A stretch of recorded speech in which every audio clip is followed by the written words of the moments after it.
ተበተታለለ መንሰጡ ይሁዳ ስጋዬን ቆርሼ ደሜን አፍስሼ መስዋዕት ሆኜ አድንሃለሁ ብሎ ቃል ኪዳን የገባለት ጌታ ሞትን ያጠፋ ዘንድ የሞትን ሞጊያ ይሰብር ዘንድ ለመታረድ እንደሚነዳ በሚሸልቱት ፊት እንደማይናገር እንደ የዋህ በግ በኋላቸው እየተከተሉ ጎተቱት።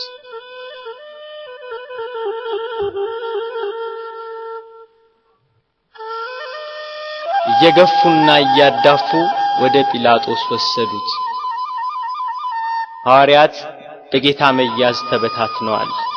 የእረኛው መመታት መንጋውን በትኖታል።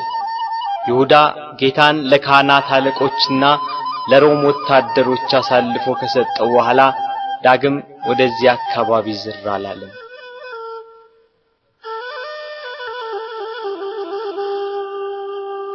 ድንግል ማርያም የፋሲካን በዓል ማክበርን ስታስብ የልጇን መያዝ ሰማች። ልጇ መከራ ወደሚቀበልበት አይሁድ ግፍ ወደሚፈጽሙበት ወደ ኢየሩሳሌም እንዲወስዷት ከሐዋርያት አንዱን ፈለገች። አይሁድን ስለፈሩ ሁሉም ጥለዋት ሸሽተዋል። ከጴጥሮስ ጋር ለመሄድ ጴጥሮስን ፈለገች። እሱስ የካህናት አለቆችን ስለፈራ ልጅሽን አላውቀውም ብሎ ሸሽቶ ተደብቋል አሏት።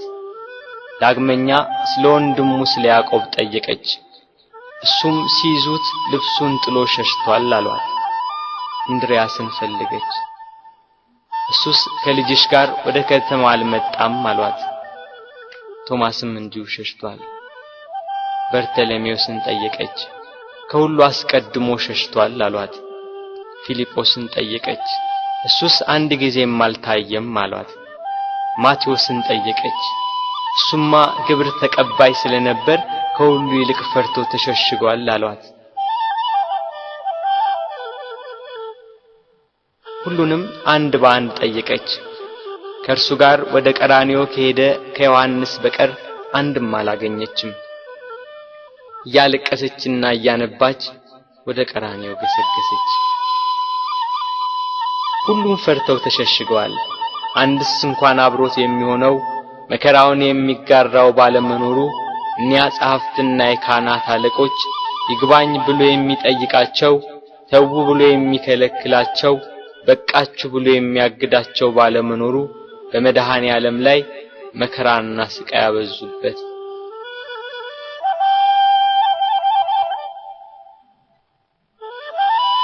ጲላጦስ እንደ ሕጋቸው ሞት እንዲፈርድበት አደባባይ አቆሙት። ሊቃነ መላእክት በመፍራትና በመንቀጥቀጥ ከፊቱ የሚቆሙለት እርሱን በአደባባይ አቆሙት። ይሰው ሕዝባችንን ሲያጣምም ለቄሳር ግብር እንዳይሰጥ ሲከላከል ደግሞም እኔ ክርስቶስ ንጉሥ ነኝ ሲላገኘ ነው ብለው አሳጡት። ሰንበትን የማያከብር የእግዚአብሔር ወገን ያይደለ ነው እያሉ አጣሉት፣ አካሰሱት።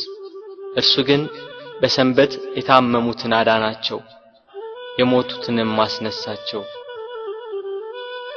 በምኵራብ ውስጥ እጁ የደረቀች አንድ ሰው አገኘ። አይሁድ ግን ያጣሉት ያካሰሱት ዘንድ በሰንበት ያድነው እንደሆነ ብለው ይጠባበቁ ነበር። ጌታም እጅህን ዘርጋ አለው። እጁን ዘረጋ፣ ድና እንደ ሁለተኛይቱ ሆነችለት። አይሁድ ግን ሰንበትን ሻር ያሉት። ከወደፊቱ ሆዱ ያበጠ አንድ ሰው ነበር። ጌታችንም ይህንን ሆዱ ያበጠውን ሰው ይዞ በሰንበት አድኖ ሰደደው። አይሁድ ግን ሰንበትን ሻር ያሉት።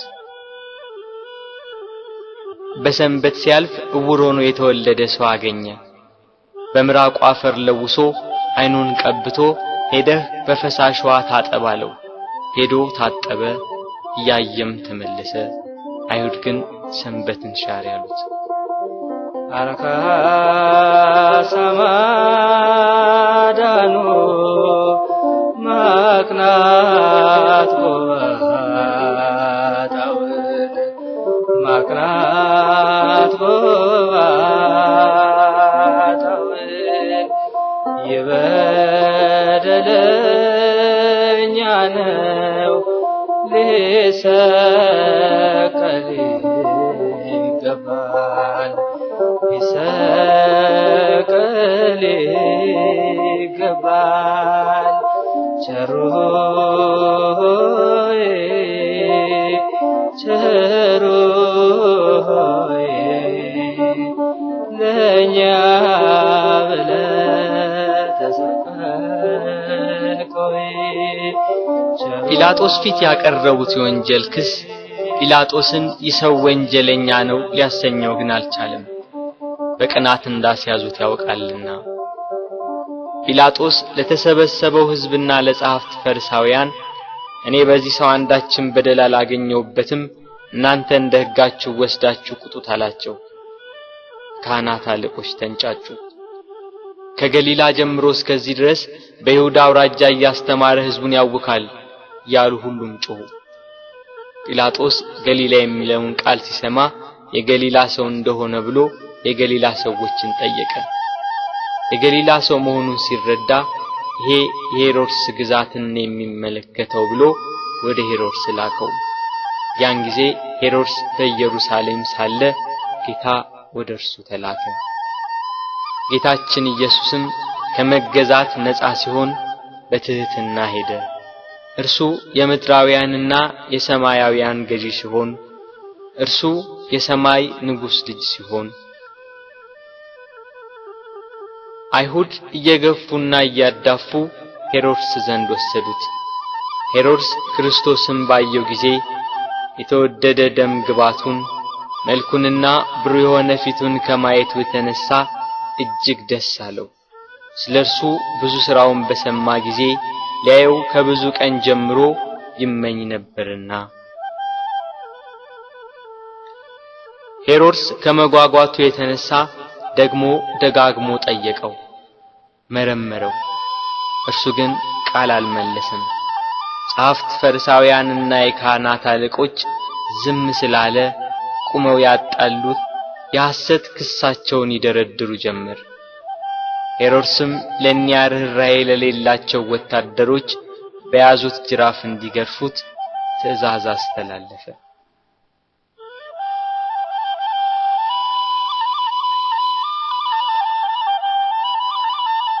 በእርሱ ግርፋት የአዳምን ግርፋት ሊያስወግድ በሄሮድስ ትእዛዝ ብዙ ተገረፈ። ሥጋው እየተቆራረጠ ደሙ እንደ ውሃ ወደ ምድር ፈሰሰ። ኢየሩሳሌምን የሚገዛት ሄሮድስም ጌታ ኢየሱስን አቃለለው። ይህ ሰው ሞት ይገባዋል ብሎ መልሶ ወደ ጲላጦስ ላከው። በዚያች በመከራው ቀን የፍቅር የእርቅ የይቅርታ ቀን ኃጢአት የሚያስተሰርይባት ቀን የሕይወትና የድነት ቀን ናትና ከቀድሞ ጀምሮ ጸብና ክርክር የነበራቸው ጲላጦስና ሄሮድስ ያን ጊዜ ተፋቀሩ።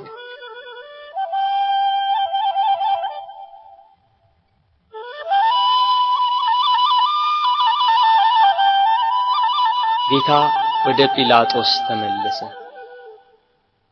ጲላጦስ ሄሮድስ ወደ እርሱ መመለሱን ሲረዳ ለተሰበሰበው ሕዝብ ወደ ሄሮድስ ላኩት። እርሱም መልሶ ወደ እኔ ላከው። እነሆ እሱም ለሞት የሚያበቃ የሠራ የለም፣ ስለሆነ ገርፌ ልተወው በማለት ተናገራቸው።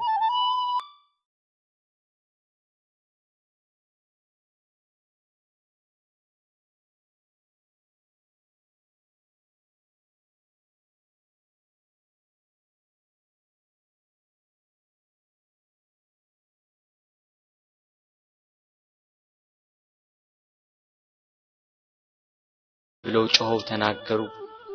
ጲላጦስም መልሶ መላልሶ ክፋት ስላላገኘበት ያድነው ዘንድ ወይንም ገርፎ ይለቀው ዘንድ ጠየቃቸው። ሕዝቡ ግን በታላቅ ቃል እየጮኹ ስቀለው ስቀለው፣ በሞት አስወግደው፣ በርባንን ፍታልን፣ እርሱን ግን ስቀለው አሉ። በንጹህ ደም የታጠበ ብዙ ነፍሳትን የገደለ ሽብር ዋይታና ሁከት ያነገሰ በርባን ይፈታልን፣ በደል ያልተገኘበት ንጹሕ ባዲ ክርስቶስ ግን ይሰቀል አሉ።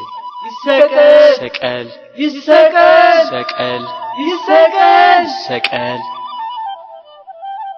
የሰማነውን ነገር ማን አምኗል?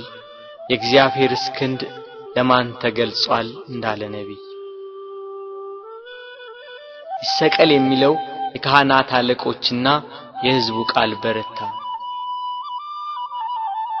ሕዝቡና ጲላጦስ እንዲህ ሲነጋገሩ የጲላጦስ ሚስት በዚህ ንጹሕ ሰው ደም ኃላፊ እንዳትሆን ወቅ የሚል መልእክት ካየችው ሕልም ጋር አብራ ላከችለት።